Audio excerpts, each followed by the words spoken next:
আসসালামু আলাইকুম।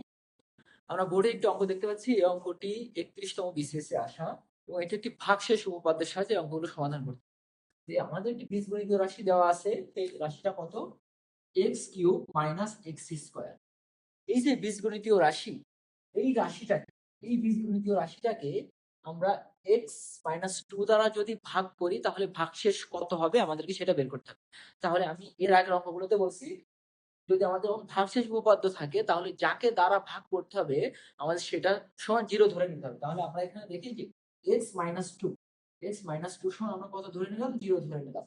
নেওয়ার পর এখন এই যে এক্স এর মানটা বের করবো, তাহলে এই টুটা যদি এইদিকে চলে যায় কত হয়ে যাবে? প্লাস টু হয়ে যাবে। ওকে, এখন এই যে এক্স এর মানটা আমরা এখানে বসিয়ে দেবো। তাহলে যদি এক্স এর মান এখানে বসাই two cube minus two square, তাহলে দুটো কিউব করলে কত হয়? দুটো কিউব করলে 8 হয়, আর দুটো স্কোয়ার করলে কত হয়? 4 হয়। তাহলে 8 থেকে 4 বিয়োগ করলে কত থাকে? 4 থাকে। তার মানে এই যে রাশিটা আছে x cube minus x square, এটাকে যদি এক্স মাইনাস টু দ্বারা ভাগ করা হয় তাহলে ভাগশেষ হবে অবশ্যই কত? 4। ওকে, আর এই রিলেটেড প্রশ্নগুলো কিন্তু আমাদের বিভিন্ন সময় বিভিন্ন চাকরি পরীক্ষাগুলোতে এসে থাকে। সকলে বুঝতে পেরেছেন? ধন্যবাদ। আসসালামু আলাইকুম।